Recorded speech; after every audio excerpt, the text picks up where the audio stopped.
Oke, ini ceritanya balok bermassa 3 kg bergerak ke atas pada bidang miring yang sudut miringnya terhadap horizontal 60 derajat dengan energi kinetik awal 18 Joule.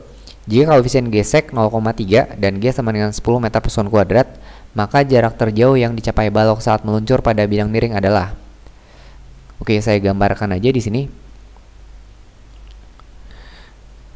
Nah, ini ceritanya ada bidang miring. Ini ceritanya ada bidang miring dengan sudut elevasi alfa misalkan ya. Ini misalkan alfa, nah alfanya di situ pasti 60 derajat ini nih. Nah, kemudian kalau misalnya di sini ada balok. Oke, saya gambarkan balok aja. Nah, kemudian ini diluncurkan ke atas gitu dengan energi kinetik awal 18 Joule. Berarti ini diluncurkan ke atas dengan energi kinetik awal 18 ya. Berarti ini ada kecepatan awalnya. Nah, kalau saya gambarkan gaya-gayanya di sini, saya pakai warna lain aja. Nah, ini tentu aja ada gaya berat ya. Gaya berat yang arahnya ke bawah. Nah, cuman yang saya butuhkan langsung aja di sini komponen gaya berat dalam proyeksinya.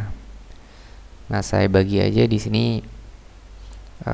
Kalau ini ada komponen sumbu X di sini. Nah, terus ini sumbu Y-nya. Oke, jadi di situ ada sumbu X, sumbu Y. Nah, tentu aja di sini ada komponen gaya berat yang sejajar sumbu X-nya. Ada yang sini. Terus ada komponen gaya berat yang sejajar sumbu Y-nya. Berarti sini. Nah, kalian masih ingat kalau misalnya yang sejajar dengan sumbu X itu adalah Mg sin alfa. Nah, kemudian yang ini ya Mg cos alfa.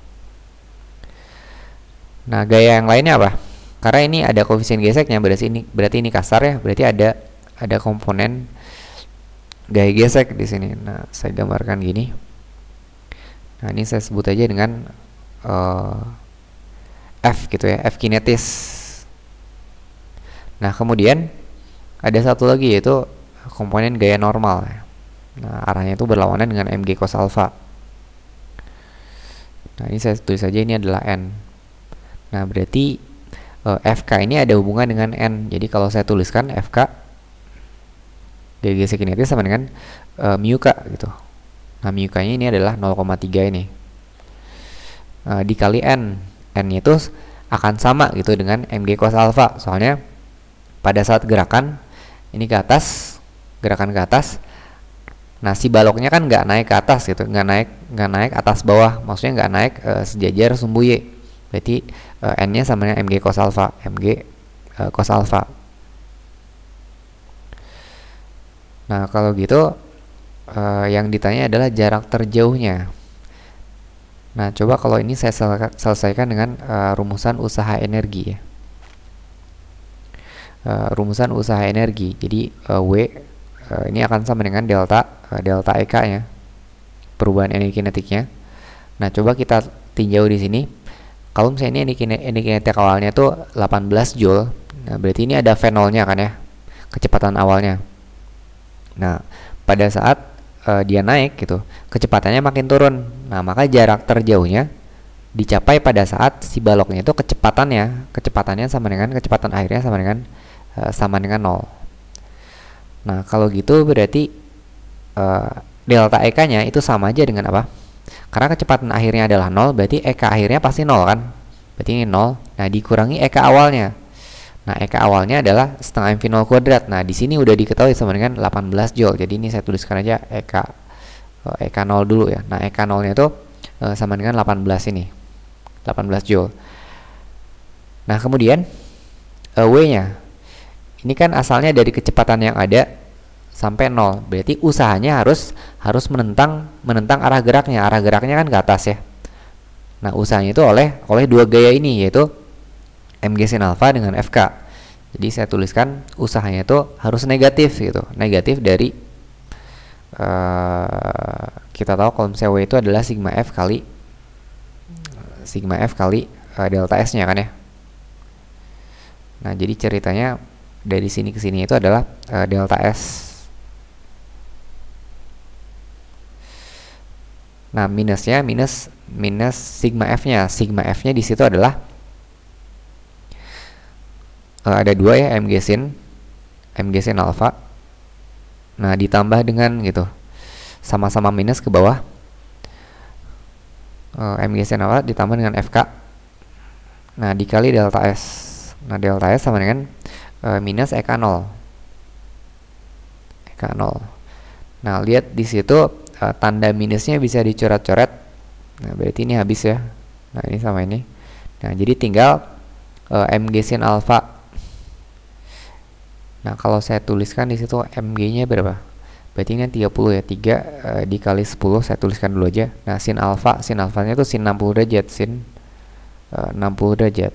Nah, ditambah dengan FK-nya. Nah, FK-nya kan dari sini ya. Gimana kalau ini saya hitung duluan? Mu K-nya itu adalah 0,3, berarti 0,3. Nah, dikali mg itu 3, ini ya 10, dikali cos alpha yaitu cos 60 derajat. Cos 60 derajat. Nah, berarti kita dapatkan apa? 0,3 dikali 30 berarti 9 ya. 9 dikali setengah berarti 4,5. Atau saya tuliskan aja 9/2 ya. 9/2 Newton di situ. Nah, jadi ini ditambah dengan 9/2. Nah, dikali dengan delta S-nya. Nah, delta S sama dengan EK 0-nya. EK 0-nya itu adalah 18. Berarti 18. Nah, itu ada yang bisa disederhanakan ya. Saya bagi semua dengan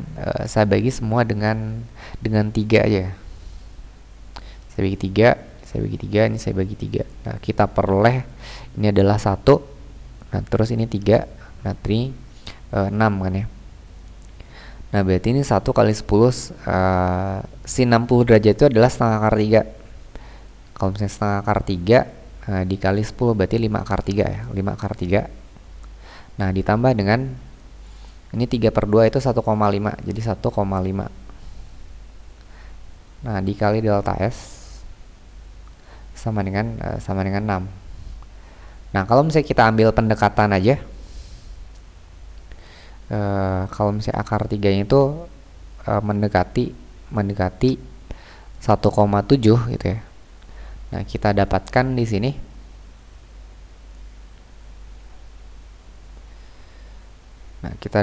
gini. 5 dikali akar 3 sama aja dengan 1,7 dikali 5. 5 dikali 1,7 berarti 8,5 ya. 8,5. Nah, ditambah dengan 1,5. Nah, dikali dengan delta S sama dengan 6. Nah, kita dapatkan di situ delta S gitu, sama dengan 6 dibagi 8,5 tambah 1,5 itu adalah 10 kan ya. Berarti 6 dibagi 10 yaitu 0,6 meter. Oke, ini hasilnya. Nah, berarti jawabannya adalah yang C. Persamaan untuk simpangan gelombang transversal setiap saat di setiap posisi adalah Y sama dengan A sin omega T min Kx plus V, di mana T satuannya dalam sekon, kemudian X dalam meter, dan Y dalam meter juga di sini. Pernyataan yang benar mengenai satuan dalam sistem internasional dari persamaan tersebut. Oke, lihat sesuatu yang ada di dalam kurungnya. Kalau ini saya kotakin aja.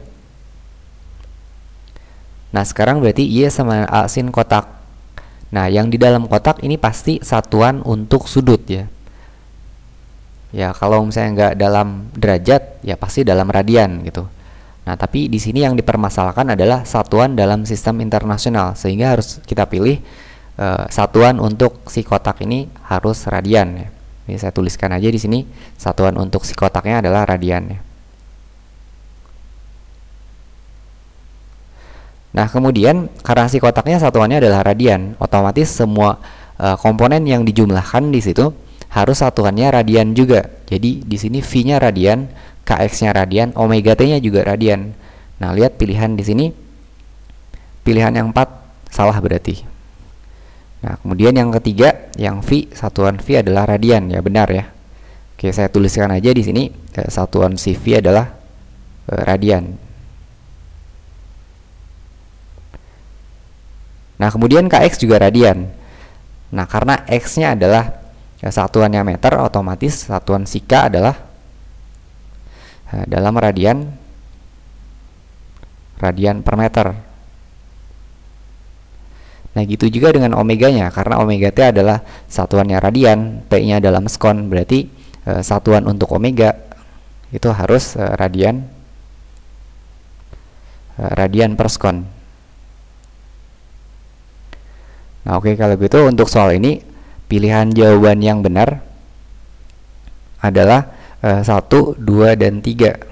Jadi 1 dan 2 benar. Oke, pilihan jawabannya adalah 1, 2, dan 3.